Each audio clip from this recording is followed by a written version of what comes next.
We're talking to Ron Vitiello, U.S. Customs and Border Protection Senior Advisor. Ron, thanks for making the time for us. Let's just start with this.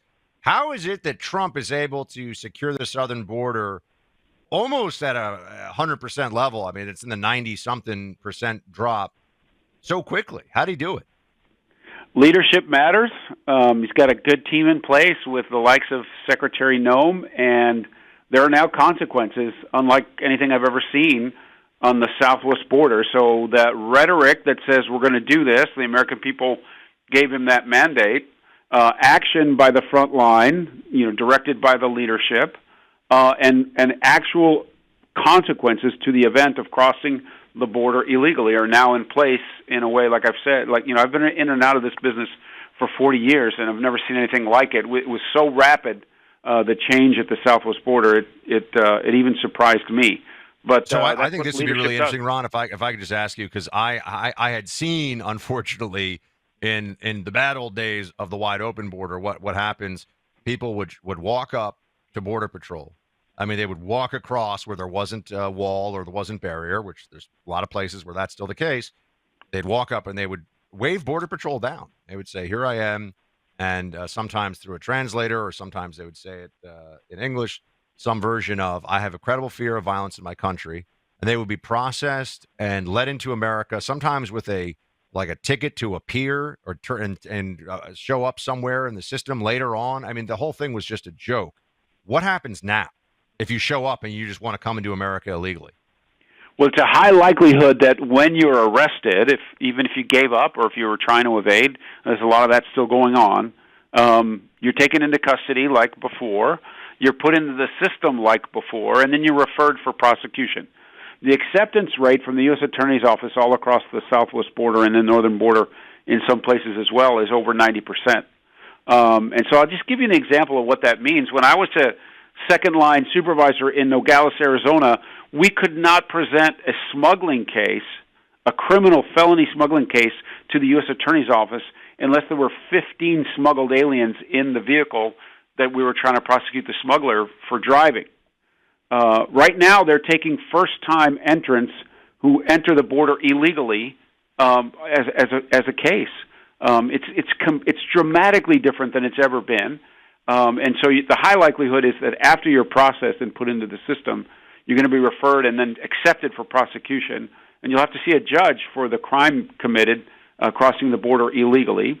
When that process is over and those individuals are sentenced, regardless of what country they're from, they're sent back very rapidly. The average time in custody for folks that are in ICE detention is very, very low, lower than it's been in a long time. And so people are being removed from the U.S. all over the world in very short order. And also, I'm seeing a lot of confusion, Ron, from some parts of the media, maybe confusion, surprise, astonishment, that there's such a drop in fentanyl at the border that's crossing. What's going on there? Because I think our audience, I think everybody right now, they listen, they go, "Oh, I think I know what's going on." Yeah, of course. They know that this has been a problem for many, many years. The president engaged worldwide, specifically in Canada and Mexico, the threat of tariffs, just to make sure that they weren't allowing precursors to come into the country from China, and that they had to do more on the border, on the physical border, to protect that border. And so both of those countries engaged, again, in ways I've never seen, right? 10,000 troops from the Mexican National Guard deployed on their northern border, our southern border. Canada has done more to protect their physical border than I've ever seen. Helicopters, night vision equipment, dedicated patrols from state, local, provincial, and the Royal Canadian Mounted Police. And so everybody is doing their part to help protect those borders and the sovereignty of each of their countries, thereby giving us a better chance at the physical border to find this stuff. And then the cartels know that it's just not a walk in the park as it was for the 4 years of the Biden administration. That's remarkable. Just to make sure that everyone is clear on this one, what you're telling me is that on tariffs alone, there has been a big victory for the border. So that the tool of tariff negotiations to get us border security, that's already a win, is what I'm gathering from what you're saying, especially with, or rather with Mexico and Canada. 100%. There is no question that Canada and Mexico are doing more than they have ever done in the history of the relationships of these three countries than they are doing right now today. And recognize, Canada put together legislation to spend millions of dollars on their border to help us, to help identify the threats that are there.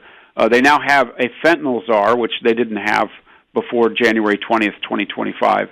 10,000 troops on the Mexican border. And you'll remember the rhetoric when Trump got elected. Claudia Sheinbaum, the president in Mexico, all due respect, she was saying terrible things about how she wasn't going to work, she wasn't going to do the bidding of the United States or this president.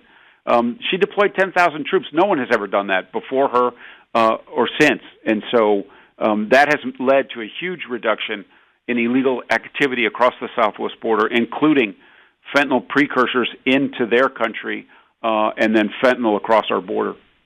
We're talking to Ron Vitiello, U.S. Customs and Border Protection Senior Advisor for this administration. Ron, let's talk about Big Beautiful Wall. Major promise from Trump in the first term. He has returned to this issue now in his second term. I know that one of the ways that Stephen Miller and others are really trying to get people focused in on the need to pass this big, beautiful bill is saying that there's ample funding for Border Patrol, including for wall, barrier, actually securing it. What can you tell us about that and the status of the wall right now? How long would it take if we had the funding to get a lot more of it in place? Let's do a little wall deep dive. Well, to get the requirement that's identified by the Border Patrol, supported by the president, right? He built a lot of wall in the first term. Trump won, and we expect to build a lot more in Trump 2. And so what we're doing now, with the help of the Department of Defense, we have 10,000 of our own troops on the southwest border helping the Border Patrol side by side. Part of what they're doing is giving agents better access to the border, fortifying the wall, and increasing the infrastructure that prevents people from entering at the border.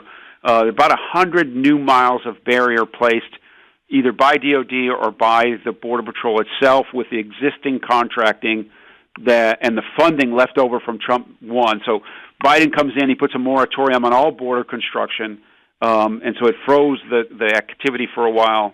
And now we have the ability for the next year or so to spend the little money that's left from Trump 1 on wall, and that's equated so far to about 100 miles, and then there'll be new wall constructed using the funds from Trump 1, and then we're hopeful that when the reconciliation passes, there will be a huge investment in infrastructure, including wall and tech that supports the wall and the agents on the ground, access to the border, to give us about another 700 miles. Some of that will be dual barrier. We'll have some stuff in the river and on land in places like Texas, where the river is actually the border. And in other places, we'll fortify what exists and increase wall to about 700 new miles under Trump 2. Is there a sense, and I know from just law enforcement's sources down along the border, Border Patrol sources, and the various collection platforms that we have, is there a sense from the narco-terrorist cartels on the other side of the border that, there's definitely a new sheriff in town? 100%. There's pressure from the Mexican government, which is as effective as it can be given the circumstances. The military-to-military relationship is producing results, including us helping target known cartel members both sides of the border, and it's just really hard now to cross the border versus the way it was before January 20th, 2025, and so they are not being as successful. We're watching the reaction from the cartels. We had a really good intercept in Laredo yesterday of unmanned aerial systems, small drones, if you will. I caught one of those yesterday. Wait, so they're using drones to try to drop off drugs?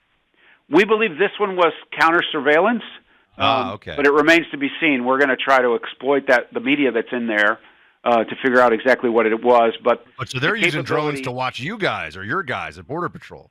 Correct. They're using them mostly for that, but it's not unheard of for them to bring small packages. I mean, fentanyl, the profit margin on fentanyl is huge in Mexico, and so they use it for those things as well. But again, giving agents time and ability. This was something that wouldn't have happened 7 months ago because they were too distracted with the massive humanity that was coming into the border every 24 hours. Now we have the ability, when those sensors go off and when we can deploy against those active threats.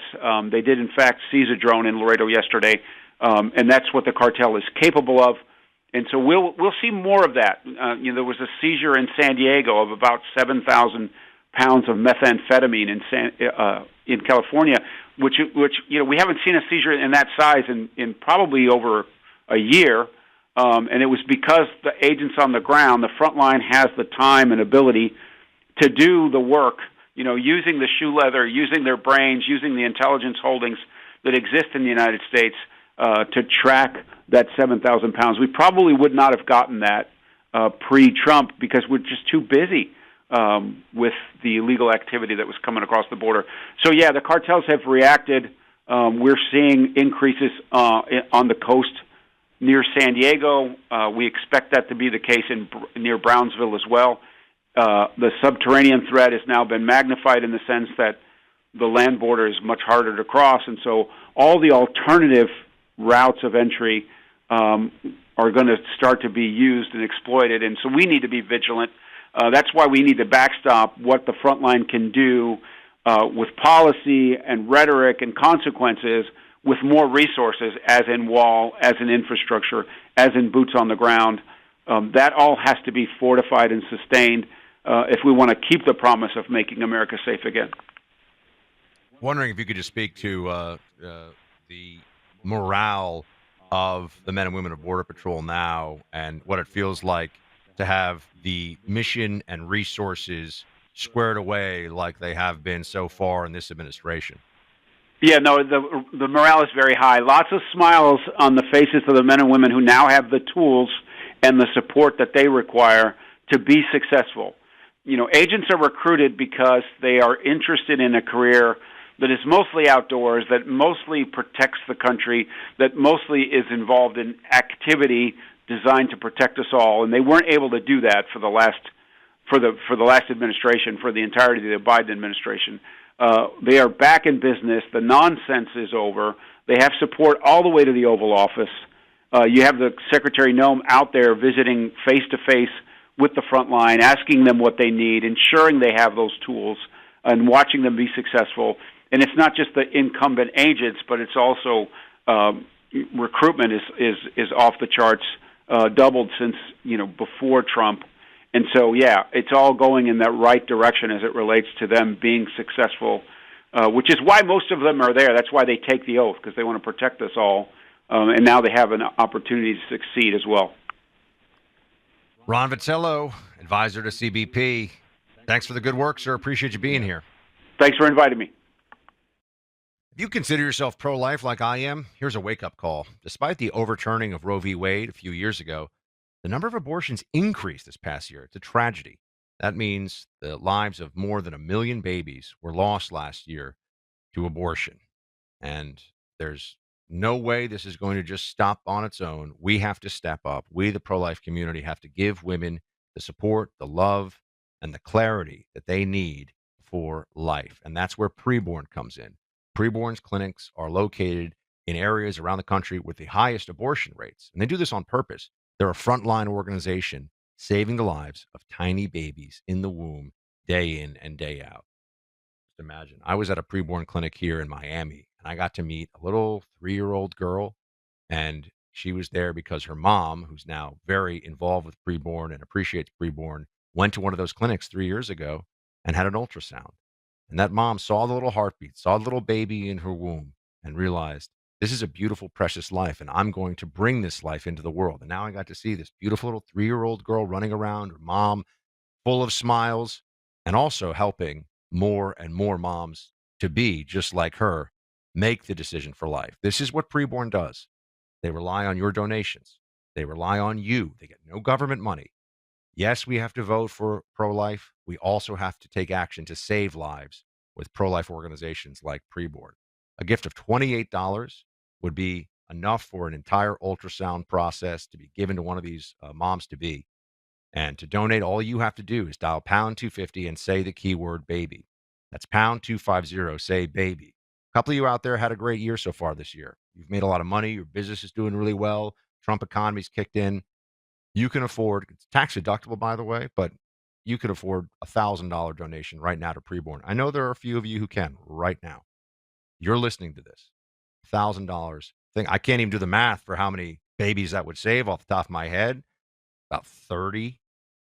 Yeah. Think about that. Dial pound 250, say the keyword baby. That's pound 250, say the keyword baby. $28, $1,000, whatever you can donate to this organization. Most of you, $28, that's blessed. That's incredible. Few of you, you're fortunate enough right now, you can step up. Dial pound 250, say the keyword baby, sponsored by Preborn.